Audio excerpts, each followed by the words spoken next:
What's going on, guys? Welcome back to We Want Picks. My name is Jacob, aka the Freckled Saddler Man. They're here to give you my full card breakdown for UFC 318. But before we get into this week's breakdown, make sure you like the video, subscribe if you are new. There's a lot of people out there that watch these videos every week, but you're not subscribed. We're getting close to 40,000 subscribers, so make sure you hit that subscribe button. And as always, make sure you check out WeWantPicks.com, the most beautiful website in this space, and consider becoming a premium member today for only $10 a month. And maybe you're one of those people that are like, hey, I like the insight, but I don't want to pay, and I don't need to pay for somebody else's picks. Great! We love those type of people. As you see, the website is more than just paying for picks. For only $10 a month, you're getting one of the most beautiful websites ever created with some of the greatest tools on earth to help you be a better gambler, to see the insights into every single UFC fight. So make sure you become a premium member today. It's more than just tailing bets. It's about making sure you have the tools you need to succeed on your own. Let's get right into the breakdown. Full card breakdown. UFC 318. Let's get right into it. First fight of the night, we got Carli Judice versus Nicolle Caliari. And I'll be honest, I was a little bit surprised of a Nicolle hater. Usually these beautiful Brazilians, I'm like trying to make excuses for why they're going to win, how they're going to win, how they're going to dominate, find the finish. In that last fight versus Ernest, I said, listen, this girl looks the part, reminds me of a Hannah Goldie. Just stiff striking, has some wrestling, has some grappling, but doesn't really have the striking at this level to be able to get herself in those positions. I was watching that fight and I was like, oh no, I was loaded up on Ernesta, and she came in, looked tight with her striking, looked more dynamic with her striking, showed her durability, her toughness, got a takedown late in that fight where I'm like, oh my God, is she going to win this decision? She is a little bowling ball, a little cannonball, and she is going to give Carli problems in this fight. Carli is going to come forward with the long, rangy boxing, try to back this girl up. When this girl gets backed up, she can throw against the fence and she can muscle out some takedowns. This line, Carli Judice, minus 350, minus 375. This might balloon to minus 400. I don't get it. Carli really isn't a finisher. I know she had that head kick in her last fight. Little bit of a fluke. That girl was not a really, she probably should not have won that Contender Series fight. Had obviously the big knockout, but wasn't on the same level of striking that Nicolle's going to bring in. Not on the same wrestling or grappling. And I'm going to make a little bit of a flyer pick here. First fight. How many times do we see the first fight on a pay-per-view go to a dog? Especially with these odds, maybe it's more of a value play. This has a dirty split decision written all over it with the finishing upside, in my opinion, of Nicolle on the ground. If she can get it there, she's much more well-refined on the ground. First fight of the night, I'm going with the dog play here. A little more of a value play. I haven't really bet her straight up, but that plus 3.5 is still sitting at like the minus 115. That seems crazy to me. I think this is a dirty split. Give me Nicolle with the value play to get it done. Second fight of the night, we got Brunno Ferreira versus Jackson McVey. Jackson McVey, we've broken down before. He was supposed to fight a few weeks ago. Fight dropped. They found a replacement. I think fight dropped again. He is back versus Brunno. He was going to be a favorite. Now he is a monster dog against Brunno. What Jackson McVey has to do in this fight is obviously avoid the power early, extend the fight, and try to start the scrambles and grappling exchanges in that second round. He's a confident guy. If he comes through, we've seen Brunno get chin. If he comes through tall, rangy, throwing those teep kicks out there, is able to land something of significance, obviously he can win this fight. It's a fist fight, but he needs to extend it and get to the grappling. He's a very slick grappler. I know Brunno won by submission in his last fight, but what he wants to do is throw big shit. If you try to clinch with him, he's got the judo to throw you to end up on top. You got to extend this fight. Take the pop out early, get to the second round, initiate some scrambles, try to get to the back. I don't think he's going to be able to do it. The power's too much. The judo's going to be too much. And Brunno can grapple as well. Give me Brunno Ferreira to get it done. Ryan Spann versus Lukasz Brzeski. And I'm going to say something a little bit crazy. This is going to be a little bit crazy. I love Ryan Spann in this fight. I know people have their trials and trepidations against Ryan Spann. I get it. Typically, I'm not going to pick Ryan. I'm not going to pick Ryan Spann. I'm definitely not going to put money on Ryan Spann. But if you go to we1picks.com, become a premium member, you're going to see I got a little bit of money on Ryan Spann. I feel pretty good about it. Lukasz Brzeski, to me, just shouldn't be on a UFC roster, probably shouldn't be on a PFL roster. When I'm watching this guy, he is not who people thought he was going to be coming into the UFC. You see the shredded pictures, all of a sudden now he's like this flabby heavyweight. His striking is so slow. And when your striking is so slow, the defense back to the face, to the chin is so slow. And Ryan Spann, he does have power. He does have grappling in his back pocket as well. But I mean, he should be able to throw a right hand and land it whenever he wants. This should look like the OSP fight. Ryan Spann came against OSP, and I was actually pretty high on OSP. I'm like, Ryan Spann, why would I pick Ryan Spann? And then OSP looked slow, defense wasn't there, and Ryan Spann was basically landing anytime he wanted. The same thing should happen here. Offensively, Lukasz is slow. Defensively, Lukasz is slow. People worry about what happens if this gets out of the first round. I don't think it will. If it does, I think Ryan Spann could knock him out in the second round as well. He's a chinny guy with slow defense, with slow hands. All he really throws is a nice little left hand that isn't really that nice. Give me Ryan Spann in this fight. Jimmy Crute versus Marcin Prachnio, and I'm a Jimmy Crute hater. But guess what? I've been right pretty much the entire time. This guy has not won a fight since 2020. That is almost 5 years. October of 2020 was the last time he won the fight. And people love Jimmy Crute for some reason. I have no idea why. I understand. They're going to look at that last fight and be like, oh my God, look what he did to Prado in that first round. And look at Marcin Prachnio in his last fight get controlled on the ground. Number one, Jimmy Crute in that last fight was gifted that position. Prado was trying to throw him and literally threw Jimmy Crute into mount on top of him. And what did Jimmy Crute do? Coming off of retirement, because he already retired once because he knew he couldn't cut it. Coming off retirement in full mount with 4 minutes to go in front of his home fans. Guess what he didn't do? He didn't find a finish. Did he 10-8 him? Sure he did. Didn't find a finish. What did he do the next two rounds? When both of those guys were tired, gassed, he just 10-8 the guy in front of his home fans. Guess what Jimmy Crute did after a 10-8 round? He lost the second round. He lost the third round. Now, it ended in a draw because I got that 10-8, but that's a bad look to me. Prachnio, I know in his last fight, he got dominated on the ground and submitted late. He had that guy hurt and wobbled in the second. He had that guy hurt and wobbled to start the third. He initiated the grappling for whatever reason. I can't trust Jimmy Crute. I can't trust Jimmy Crute definitely at the minus 300. This to me feels like the most pick'em fight in the world. I'm not a big Prachnio guy, but minus 300 for a guy that hasn't won a fight in 5 years, that had a 10-8 round and lost the next two rounds for some reason. I have to imagine this guy came out of retirement on a 2-fight contract just so he could fight in Sydney, and now he's just kind of fighting out the rest of his contract. He's a chinny guy that's got shit takedowns, that's fighting a guy that's going to go for it. Marcin's going to go for it. If he lands the same shots on Bukauskas that he landed on Jimmy Crute, he's going to fucking flatline this guy. Give me Prachnio as a value play, but I bet him as well at the plus 2 whatever price point it is, 250 whatever. Prachnio is getting it done. Adam Fugitt versus Islam Dulatov. Islam's, I think he's the real deal. Can he be a little bit too aggressive at times? Maybe.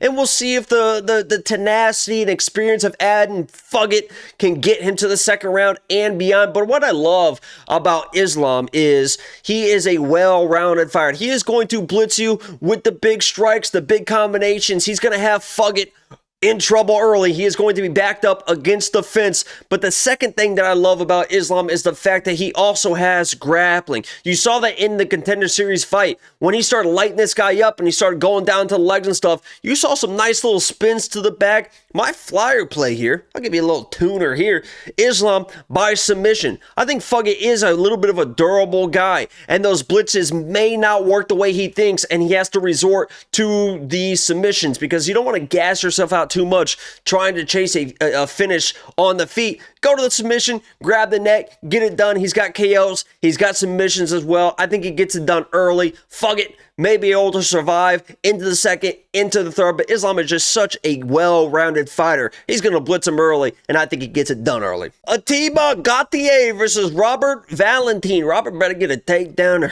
He better get a takedown early. He better get a takedown early. And if he does, he could have some real fucking success because Ateba for as good as his striking is, and he's not really a brawling type striker. I mean, he will get after it and he will throw some big shots, but there's a lot of technique behind that as well. A lot of high level kickboxing, Muay Thai, all that good stuff. He's going to have the striking advantage, the power advantage. I fully expect him to knock out Robert Valentin. I'm playing it. Ateba, first round knockout to get it done. But this guy Valentin is a good grappler. And Ateba, when he is on his back, you saw in the Contender Series fight, has nothing to offer.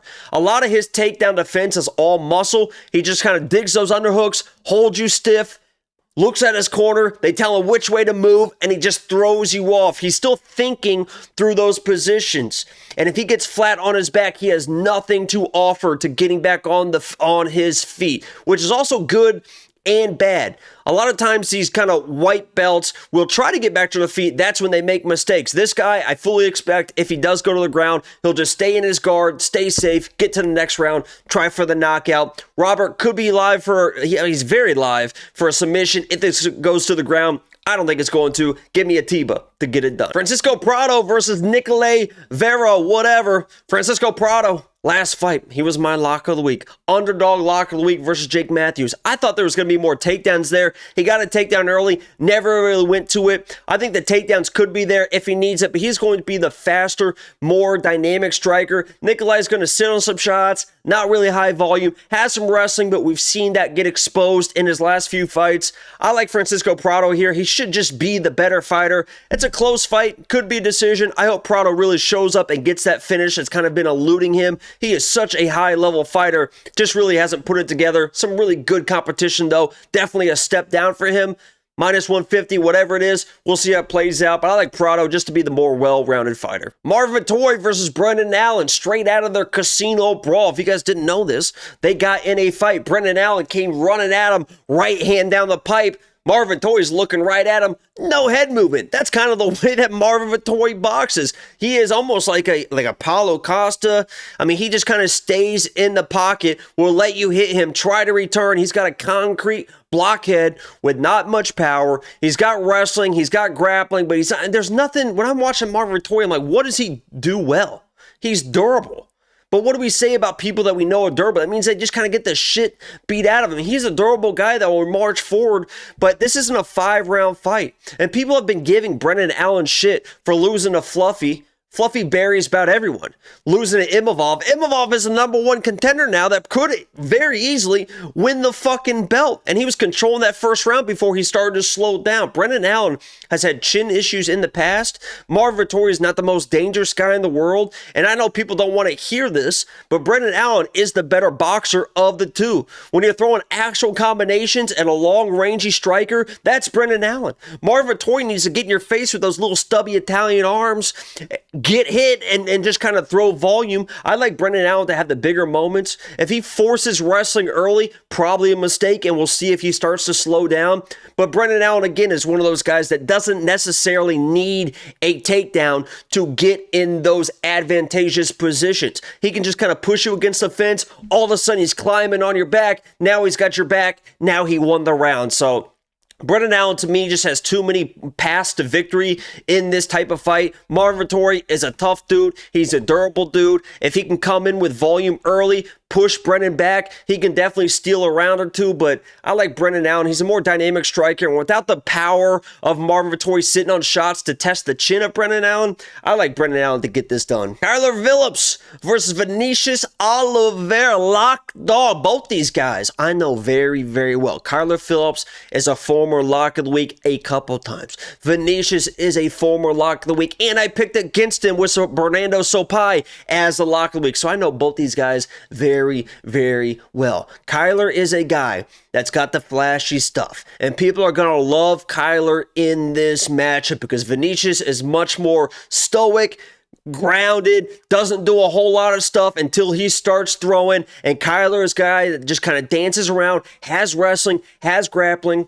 Kyler fights almost the same way every single time. He does the flashy stuff early. He tries to get a takedown early. As the second and third round goes, all the movement slows him down. And if he cannot get takedowns in the second and in the third round to kind of regain himself, to win minutes, to be able to catch his breath, he slows down. And Vinicius is a guy that, yeah, you might take him down early, like we saw Brunno Sopai, but he makes people work. He gets back to the feet. He has that just like Alex Pereira pressure where he just kind of stays in your face, lands the heavy shots. This guy is a fucking tank at 135. I'm still looking at his Instagram. I've talked to him a few times. I talked to him about this fight. He told me he feels pretty good about this fight. I will tell you guys that I have no idea how this guy makes 135 pounds. He is an absolute tank. I love him in this spot because even if Kyler gets a takedown early, I don't think he's going to find a finish.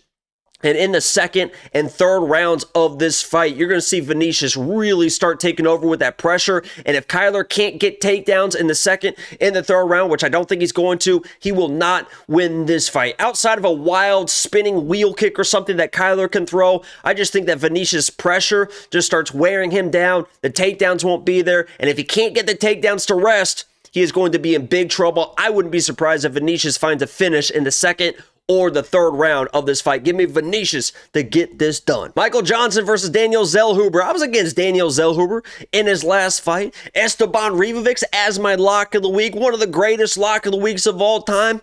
Esteban Ribovics was in trouble in that fight. It took a lot of tenacity from Esteban Ribovics to pull himself through in that third round to be able to win that split decision. It still was a split decision. Daniel Zellhuber also showed how crazy tough he is. He is a long, rangy striker, as Angela would say. Very good from the outside. Has grappling if he needs it. Has wrestling if he needs it. But it's the durability he showed that makes me love him in this fight. Obviously, he's a big favorite against Michael Johnson. Michael Johnson is more than capable of going to a decision in this fight, to making this fight much closer than people think it's going to be. He is a very talented fighter. He knows how to box. He knows how to strike. He can wrestle and grapple as well. We've seen Daniel Zellhuber sometimes stay on the outside a little bit too much, point fight a little bit too much. I wouldn't be surprised if we're entering the third round of this fight and people are like, Daniel had a few more strikes in the first and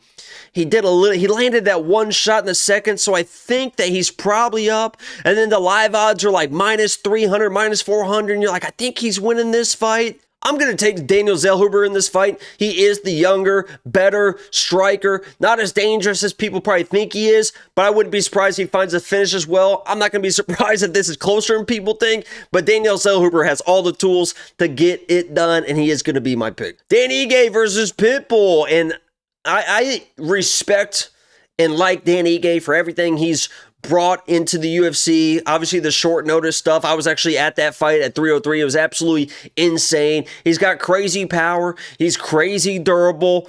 Pitbull in his last fight looked like he didn't even belong. It looked like he should just fucking retire at that fight versus Yair. But this fight is very different. And this feels like a big trap line for a lot of people that are going to play the Dan Ige side. He probably should win.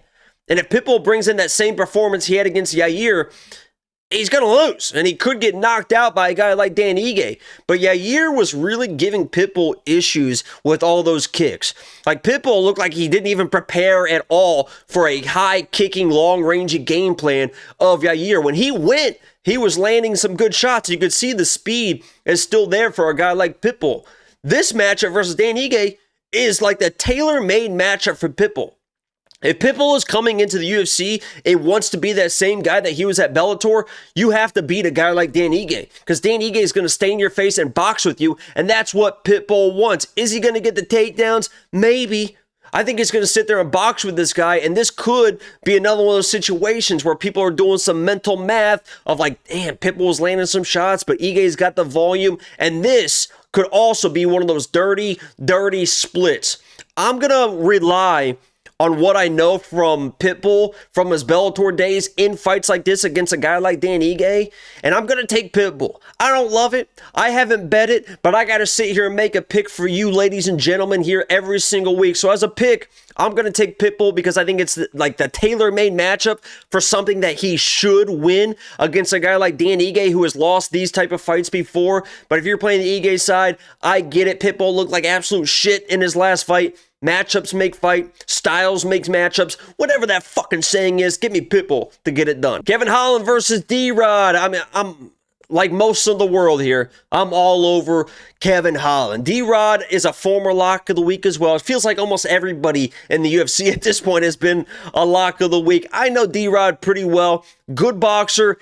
He just seems a little too stiff for a guy like Kevin Holland. He doesn't have crazy power, got some good kicks, but the movement, the range, and just the fluidity of the way that Kevin Holland can strike from different angles, where D-Rod is more just very centered, very structured boxing, very, very technical with his strikes, can throw good combinations, and if he starts moving forward and Kevin Holland is doing like typical like old school Kevin Holland, where he just doesn't seem too interested, almost like the Jack Della Maddalena, where he's just kind of on the fence doing this and then kind of circling out and not throwing enough volume. This fight could get interesting because D-Rod's more than capable as a striker to go tit for tat with pretty much anybody in this division. But I have to imagine Kevin Holland's coming in, bouncy, lunging with that right hand, circle off the angles, and D-Rod is just going to be hard with that stiff style to find a guy like Kevin Holland enough to be able to score, to be able to win. So that's why I like Kevin Holland. Obviously, he's got the submissions in his bag as well. If he wants to try and shoot a takedown, initiate some scrambles,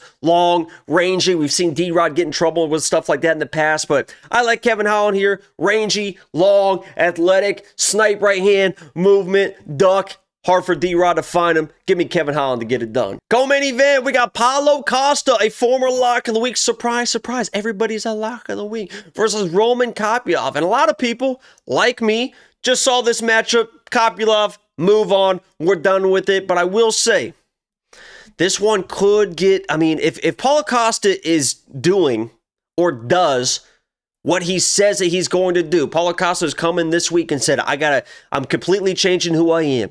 I'm no longer going to be the sit and wait guy. I'm going to turn back into the eraser. I'm bringing the power. I'm bringing the aggression. If he does that, he's got a great chance of winning this fight. Kopylov is a dynamic guy, but we've seen him with all the kicks, everyone that throws high power kicks, especially early and often, that Kopylov loves to do. Whap, whap, whap, just sticking those kicks in there. Kopylov slows down, boom, boom, boom. He starts slowing down, and we've seen Paulo Costa, even in those fights where he looks like shit, he is a durable son of a bitch. And if he brings in pressure with that durability in the first round, and Kopylov starts fading off in the second and the third round, this fight could get very, very interesting. I'm not going to be surprised in the slightest. And I hedged my bet in a little bit of a way. I got Kopylov in a parlay. There's no doubt about that. Until I see it from Paulo, I'm not going to pretend that it's going to show up. If I see it, then that is what it is. But I have hedged my bet in a way with Paulo Costa. WeWantPicks.com, only $10 a month. Kopylov is the pick. I'm going with him in a parlay. But if this fight turns into a fight that I think it could turn into, we could see a Paulo Costa late finish because Kopylov, he starts fading. Costa seems to start building, and if he just starts bringing in that wild pressure, I mean, we saw the things that he was able to do against Luke Rockhold. I know it was Luke Rockhold, but that was at fucking crazy elevation, and they were still throwing wild shit fucking 13, 14, 15 minutes into that fight. He's got to bring pressure early, try to wear down Kopylov, get inside those kicks, make him box. We'll see if he can do that. He says he's going to. Until I see it, I'm not going to believe it. Kopylov is going to be my pick for this one, but could turn nasty, and we could have Kopylov being like, oh my God, please get to the finish line in this fight. Kopylov's a pick. Main event, we got Max Blessed Holloway versus Dustin the Diamond Poirier. This should be a fun fight, should be a wild fight, fighting for the BMF belt. These gentlemen have already fought 2 times before. Dustin Poirier winning both of those matchups, one by a submission, one by decision when he was beating the absolute piss out of Max Holloway in those first couple rounds, stumbling, bumbling around Max Holloway, and people believe that he's going to come in like a changed man. Oh, Max has improved the footwork. Now he's filled out in the 155 body. Now he's done this. Now he's done that. Max Holloway is going to wax Dustin Poirier and ruin his retirement. Max Holloway has kind of always struggled against competent strikers, especially good boxers, because what Max Holloway likes to do and what he's done in the past, and he's tried to clean it up a little bit because he can't do it as much anymore, is really just stay in your face, trust his chin, and throw volume to your power. Yeah, you're going to land your power, but I'm going to trust my chin, and eventually those power shots will get less. My volume gets more, and then I end up winning these fights. But what we've seen is that style from Max Holloway has started to crack the dam. It started to crack the foundation of what made him great and what made that style plausible for him, and that is his chin. Dustin was cracking it in their second matchup, almost knocked him down a couple times. Another power puncher, Gaethje, basically knocked him down. It wasn't scored a knockdown, but wobbled him, basically knocked him down. And then we have Ilya came in and finally got the job done and knocked him out. Is that style of just staying in your face and trusting your chin against a guy, Dustin, that was already almost knocking you out 5 years ago, 6 years ago, whatever it was, now coming in, motivated than ever, retirement fight, he's going to land those same shots? People are acting like Dustin Poirier he's going to land shots. He lands shots on everybody. The only people that Dustin Poirier really loses to is grapplers, is wrestlers. He basically never loses to strikers. Even that Justin Gaethje fight, he was winning the boxing exchanges, and he even had the good defense up for that head kick. He saw that head kick, got his defense up. Unfortunately, the foot kind of wrapped around to the back of the head. It is what it is, but it's not like he was getting outboxed and got knocked out just by somebody boxing him. Dustin Poirier is the better boxer in this fight. I know Max, I'm the best boxer in the UFC, baby. Against Calvin Guitar, the dude got hit almost 300 times in that fight. He's made a career of getting hit, pressuring through with his chin, and in this fight against Dustin Poirier, after you just got knocked out cold by Ilya, I got to take Dustin Poirier. Not only do I have to take Dustin Poirier, if you guys watched my video, one of the greatest videos I put together yesterday for Lock of the Week, he is my Lock of the Week. A dog against a guy he's already beat twice. He's got the power advantage. He's the better boxer. He even has the wrestling and grappling advantage if he needs to go to it in this fight versus Max Holloway, who needs his chin that just got cracked to be able to implement his game plan, is susceptible to calf kicks. Dustin Poirier at AT2, who is known for just incredible calf kicks, break him down, make him pressure. When he pressures, land the shit. Easy peasy lemon squeezy. Dustin Poirier in a fairy tale ending gets it done, and gets it done inside the distance against Max Holloway at UFC 318 main event. So this has been the full card breakdown for UFC 318. As always, I want to thank you guys so much for joining me here today. If you guys are looking like, where's you and Angelo's breakdown? He had his age treatment earlier this week. We will be live this Thursday. I don't know when you're going to be watching this, but Thursday will be the full card breakdown with me and Angelo, and I'll tell him why he's wrong on all of his picks. Make sure you like the video before you go. If you don't mind, subscribe if you are new. Again, check out WeWantPicks.com. Only $10 a month. It's not just tailing bets. It's about making sure you have the tools to succeed in all your gambling adventures in the UFC and beyond. Thank you guys so much for watching. My name is Jacob, a.k.a. The Freckle Salamander. I'm out.